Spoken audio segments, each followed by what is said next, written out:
Welcome back to the Suraj Podcast. So in the previous episode, the various divisions of the Sikh army were sent to guard the four sides around the city. In this episode, we join the battle on the south side of Kartarpur, where Bidhi Chand and Amiya are the leading commanders. They have a force of 400 warriors, and they are resisting the attack of Khoja Anvar and Usman Khan, who have a force of 10,000.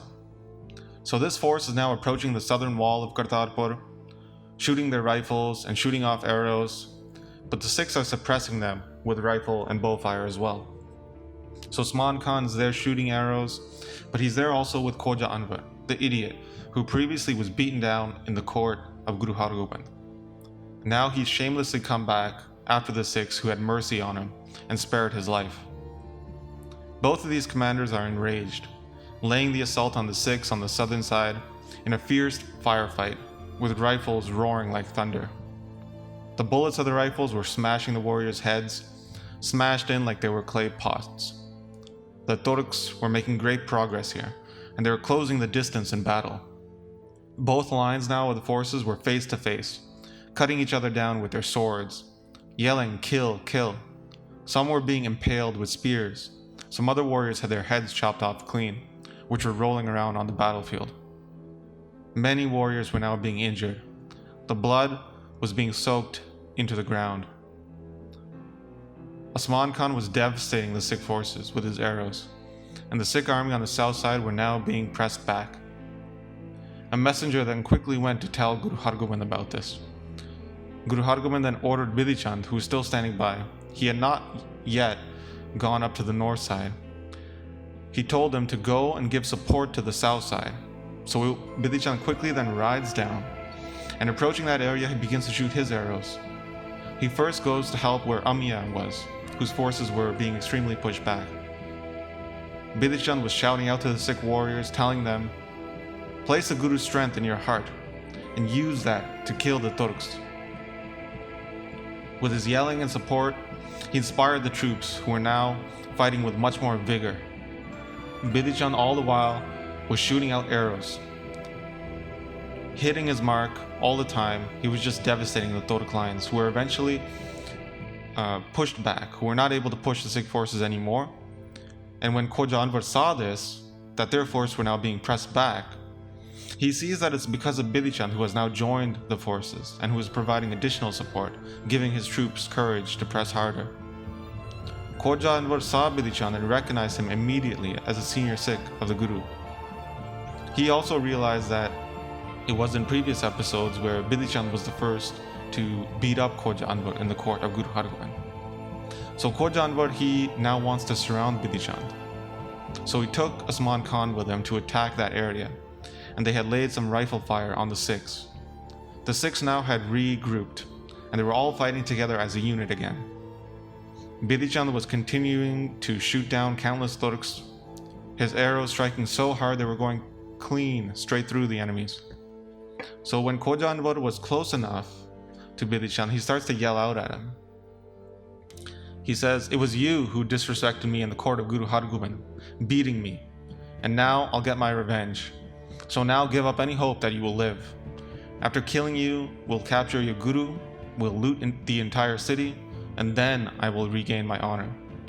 You guys had no fear for the army of Shah Jahan, and now the army is upon you.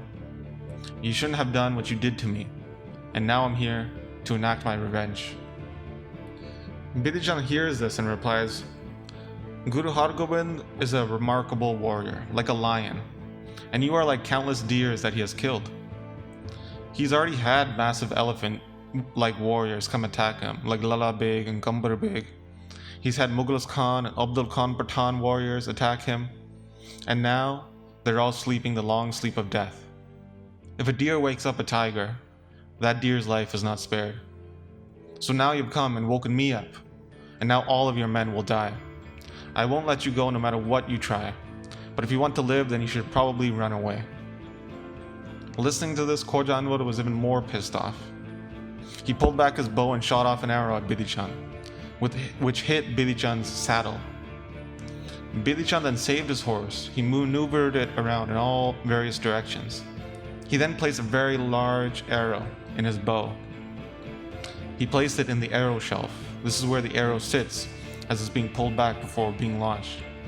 He pulls back the arrow strong, past his ear, and aiming at Khoja Anvar, he lets it go. And like a snake, the arrow bursts forward in great speed and hits Khoja Anvar right in the forehead.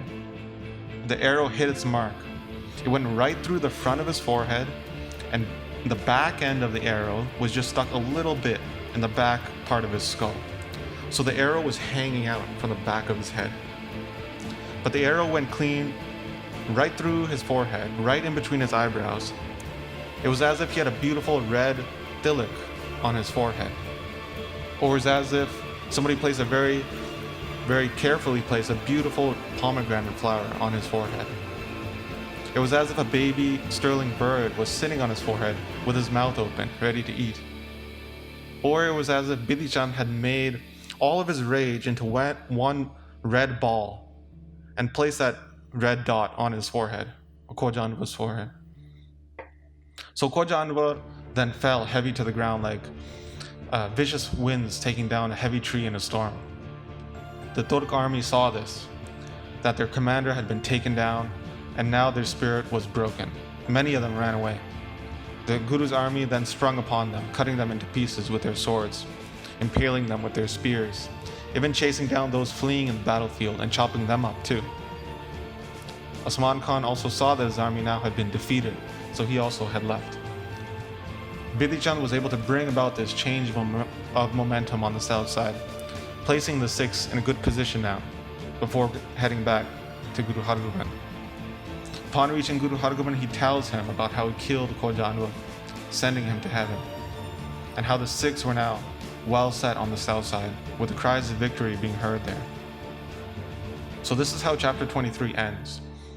And in chapter 24 and 25 in the next episode, we will continue with the battle, as the Turks try to press in from the other directions of Kartarpur. So that's where we'll pick up next time. But as always, we would like to thank those for contributing to make this podcast possible by supporting us via the Mangalacharn Patreon page.